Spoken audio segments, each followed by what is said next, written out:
Hello hello hello guys and welcome back to weight set positivity series, जहां हम हर Wednesday और Saturday आपके लिए बढ़िया बढ़िया सेल्फ इंप्रूवमेंट वीडियोस लाते हैं। और आज का हमारा टॉपिक है टाइम मैनेजमेंट, समय का प्रबंधन। कॉम्पिटिटिव एग्जामिनेशन की तैयारी अगर कर रहे हो तो सबसे इंपॉर्टेंट चीज है टाइम, क्योंकि जिसको अपना टाइम मैनेज करना आ गया वो स्मार्ट है। Everything you know about time management is wrong.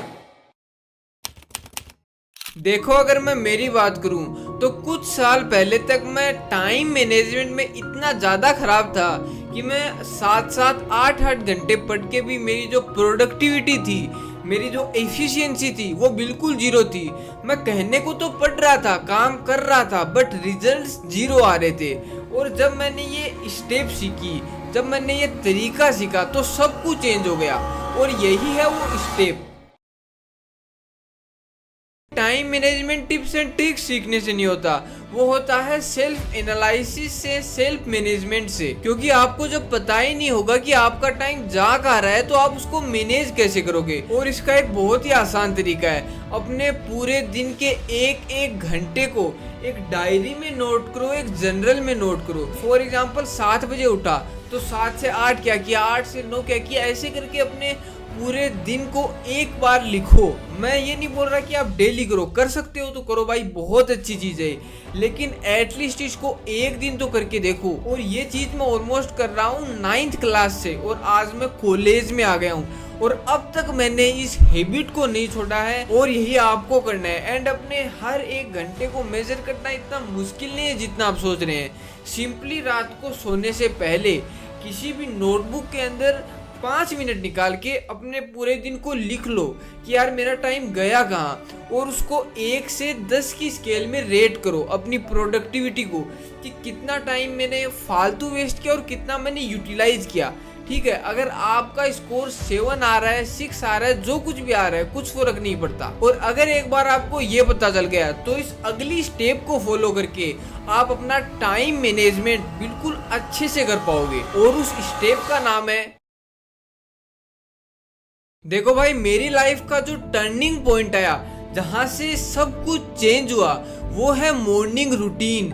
जब मैंने इस चीज को फिक्स किया, मतलब मेरी लाइफ में इतने ज्यादा मैजिकल चेंजेस आ गए जो मैंने कभी एक्सपेक्ट भी नहीं किए थे। और अपने मॉर्निंग रूटीन को बनाना इतना मुश्किल नहीं जितना आप सोच रहे हैं। जरूरी नहीं आप 4 बजे ही उठो, जो भी आपका रेगुलर टाइम है। फॉर एग्जाम्पल आप 8 बजे उठते हो तो ट्राई करो 1 घंटा जल्दी उठने की। केवल 1 घंटा आपको जल्दी उठना है, क्योंकि अगर आपने ये चीज कर ली तो आपकी सुबह की शुरुआत एक पॉजिटिविटी से होती है। आपको ऐसा लगता है कि यार मैंने अपनी सुबह कुछ अच्छा, कुछ पॉजिटिव करके स्टार्ट की है। एंड अगर आप मॉर्निंग में इतना ज्यादा पॉजिटिव रहोगे तो इसकी 100% प्रोबेबिलिटी है कि आप अपना टाइम वेस्ट नहीं करके कुछ प्रोडक्टिव ही करोगे। और एक बार आपने अपने दिन की स्टार्ट पॉजिटिव कर ली तो मैं ये आपको लिख के देता हूँ, आपका पूरा दिन अच्छा जाने वाला है। लेकिन अब आपका एक सवाल भी होगा कि भाई मॉर्निंग में हम कौन सा काम करें? क्या मॉर्निंग में हम हमारा स्कूल होमवर्क लेके बैठे, या फिर हमारा कोई टफ सब्जेक्ट पढ़ें, या फिर और कुछ करें? और इसी सवाल का जवाब है हमारी स्टेप 3। देखो भाई, अगर मैं मेरी बात करूं, जब मैं कॉम्पिटिटिव एग्जाम की तैयारी करता था, नीट की तैयारी करता था, तब मैं मॉर्निंग में सबसे पहले उठते ही फिजिक्स सोल्व करता था। क्योंकि फिजिक्स में मैं थोड़ा वीक था और मॉर्निंग में सवाल लगाने में थोड़ा मजा भी आता था। और इसी को कहते हैं डे हाईलाइट। मतलब आप सबसे पहले वो काम करो जो आपके लिए सबसे ज्यादा जरूरी है। इससे आपके दिमाग में लोड नहीं रहता है कि यार मेरे को कितने सारे काम करने हैं। बस एक काम, बस केवल एक काम, जिसको यदि आप कर लो तो बस खुश हो जाओ कि यार मैंने एक काम फिनिश कर लिया। अब बाकी के काम हो या ना हो वो सेकेंडरी है, लेकिन मैंने एटलीस्ट अपना सबसे इम्पोर्टेंट काम कर लिया। और अब अगर बात करें आपके सेकेंडरी वर्क्स की, या फिर आपके सेकेंडरी सब्जेक्ट्स की, जैसे कि आपको बायोलॉजी का चैप्टर भी पढ़ना है, केमिस्ट्री के भी कुछ क्वेश्चन लगाने हैं, तो अब इनको आप कैसे करेंगे? जो आपकी लंबी टू डू लिस्ट है उसको आप कैसे छोटा करेंगे, और इनको इफेक्टिव तरीके से आप कैसे करोगे? और इसी प्रॉब्लम को सोल्व करता है एक रूल, एक तरीका, जिसका नाम है ये एक ऐसा रूल है जो मैं अपनी नीट प्रिपरेशन में यूज करता ही करता था, जिसके अंदर जब भी मुझे पढ़ते वक्त कोई डाउट दिमाग में आता है या फिर कोई प्रॉब्लम होती जो कि 2 मिनट में सोल्व हो सकती है, जैसे कि मैं फिजिक्स का कोई क्वेश्चन सोल्व कर रहा हूँ और मुझे कोई फॉर्मूला याद नहीं आ रहा या फिर कोई चीज मुझे समझ नहीं आ रही जो कि 2 मिनट में सोल्व हो सकती है यदि मैं कोई यूट्यूब वीडियो या फिर कोई एक क्विक गूगल सर्च करूँ तो उस काम को तुरंत कर दो। अपनी जो टू डू लिस्ट होती है उसको कामों से भरो मत। जो भी छोटे छोटे काम है जैसे कि कपड़े धोना, अगर आप हॉस्टल में रहते हो सबसे इम्पोर्टेंट नहाना, जो भी ये छोटे मोटे काम है इनको बिल्कुल निपटा के एकदम नहा धो के बिल्कुल तरो ताजा होके पढ़ने बैठा करो, जिससे आपके दिमाग में कोई बर्डन ना रहे कि यार ये करना है वो करना है। क्योंकि इससे नुकसान क्या होता है कि आप अपने मेन गोल से, अपने प्रायोरिटी वर्क से डिस्ट्रैक्ट होते हो और ये डिस्ट्रैक्शन और भी ज्यादा बढ़ जाता है जब आप किसी से मना नहीं कर पाते हो।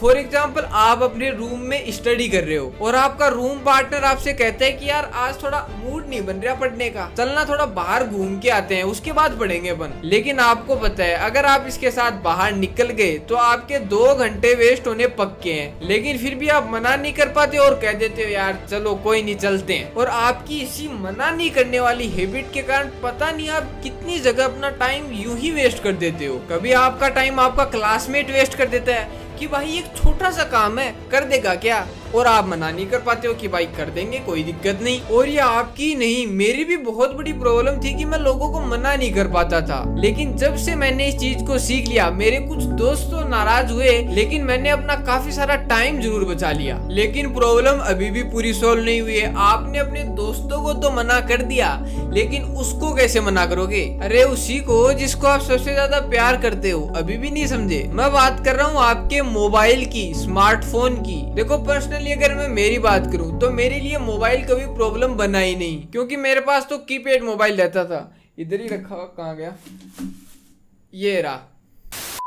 लेकिन तुम पॉइंट को समझो, अगर आप अपना टाइम इस मोबाइल से बचा लेते हो, मतलब आप सोच के देखो आज का यूथ अपना कितना ज्यादा टाइम 7-7, 8-8 घंटे इस मोबाइल पे वेस्ट कर देता है। सो इसका सॉल्यूशन बहुत ही सिंपल है भाई, कीपैड मोबाइल रखो। अगर अभी आप किसी कॉम्पिटिटिव एग्जाम की तैयारी कर रहे हो जहां आपका टाइम आपके लिए बहुत ही ज्यादा इंपॉर्टेंट है, लेकिन फिर भी आपको मोबाइल रखना पड़ता है मेरे वीडियोस को देखने के लिए, तो अब इसका सॉल्यूशन सुनो। और मोबाइल एडिक्शन को क्विट करने का सबसे आसान और सबसे इफेक्टिव तरीका है उन सभी सोशल मीडिया एप्स को अनइंस्टॉल कर दो, डिलीट कर दो, जो कि आपका सबसे ज्यादा टाइम खाते हैं, टाइम वेस्ट करते हैं, जो कि मोस्ट प्रोबेबली होगा इंस्टाग्राम। भाई इस प्लेटफॉर्म से स्टूडेंट्स का ऐसा क्या ऑब्सेशन है कि मतलब हर वक्त पूरे टाइम सिर्फ रील देखते रहते हैं भाई। और भाई ये शॉर्ट फॉर्म कंटेंट देखने से आपका टाइम वेस्ट तो होता ही होता है, बल्कि आपकी मेंटल हेल्थ, आपका अटेंशन स्पेन भी पूरी तरह खत्म हो जाता है। और इसी रीजन के कारण भाई मैंने कभी कोई इंस्टाग्राम आईडी नहीं बनाई, मैंने कभी इंस्टाग्राम यूज ही नहीं किया। मैंने अपनी पहली इंस्टाग्राम प्रोफाइल जब बनाई जब ये यूट्यूब चैनल स्टार्ट किया, क्योंकि वो थोड़ा बहुत जरूरी होता है आप लोगों से कनेक्ट करने के लिए। लेकिन आपकी कोई ऐसी जरूरत नहीं है तो भाई डिलीट मारो उसको, क्योंकि इसके नुकसान आपको अपनी आंखों के सामने दिख रहे हैं। पहले आप YouTube पर घंटों घंटों के लेक्चर ले लेते थे, लेकिन अब आपको एक 30 मिनट का वीडियो देखने में भी आपकी जान निकलती है। एंड ट्रस्ट मी, इस एक स्टेप को लेकर के, इस एक्शन को लेकर के आप अपना 90% मोबाइल यूजेज कम कर दोगे, और जो बाकी का थोड़ा बहुत जो टाइम वेस्ट होता है उसको आप इस अगली टेक्निक को अप्लाई करके सोल्व कर सकते हो, जो कि है ऐप ब्लॉकर्स का यूज करना। जैसे कि फॉर एग्जांपल अभी मैं शूट कर रहा हूँ और शूट के वक्त अगर मैं कोई सोशल मीडिया ऐप ओपन करता हूँ, फॉर एग्जांपल यूट्यूब स्टूडियो, तो इस तरह का कुछ इंटरफेस आ जाता है और मैं इस ऐप को ओपन नहीं कर सकता। क्यों? क्योंकि मैंने किसी ऐप ब्लॉकर की हेल्प से इसको 1 घंटे के लिए ब्लॉक कर रखा है। और ये सेम टेक्निक आप यूज कर सकते हो जब भी आप पढ़ाई कर रहे हो। और इससे भी बढ़िया सॉल्यूशन, अपने मोबाइल को स्टडी टेबल पर रखो ही ना, क्योंकि जब आपको मोबाइल दिखेगा ही नहीं, जब आपको विजुअली उस चीज पर नजर ही नहीं पड़ेगी, तो आपका मोबाइल यूज करने का मन भी नहीं करेगा। तो यही थी वो चारों स्टेप्स जिनको आप अच्छे से मास्टर कर लेते हो, तो आपका जो टाइम मैनेजमेंट है, जो आपकी प्रोडक्टिविटी है, वो यहाँ से यहाँ पहुँच जाएगी। और अगर इस वीडियो को मैं क्विकली 1 मिनट में समराइज करूँ तो हमारी पहली स्टेप क्या थी? जो वीडियो के नोट्स बना रहे होंगे उन्हें पता होगा। हमारी पहली स्टेप थी फोकस ऑन सेल्फ मैनेजमेंट। आपको टाइम मैनेजमेंट पर फोकस नहीं करके अपने आप पर फोकस करना है कि आपका टाइम जा कहाँ रहा है, जिसके लिए आप करोगे 2 मिनट जर्नलिंग। क्विकली अपने पूरे दिन के 1-1 घंटे को नोट करोगे और देखोगे टाइम जा कहाँ रहा है। और उसके बाद आप अपने दिन की शुरुआत करोगे एक मॉर्निंग रूटीन के साथ और सबसे पहले निपटाओगे अपने डे हाईलाइट को, अपने सबसे इम्पोर्टेंट काम को। और अपनी टू डू लिस्ट को छोटा करने के लिए आप फॉलो करोगे 2 मिनट रूल। और अपने दोस्तों से अपने टाइम को बचाने के लिए आप उनको करोगे इग्नोर, उनको करोगे मना। और अपने टाइम को मैनेज करने के लिए आप बनाओगे एक बैरियर जिसके अंदर आप इंस्टाग्राम को मारोगे डिलीट और यूज करोगे ऐप ब्लॉकर्स अपने स्टडी टाइम को इफेक्टिवली यूज करने के लिए। एंड ट्रस्ट मी, अगर आप इन चारों स्टेप्स को फॉलो करते हो तो भाई आप एक एंटरप्रेन्योर की तरह काम करना सीख जाओगे, जैसे एलोन मस्क काम करता है, जैसे बिल गेट्स काम करता है।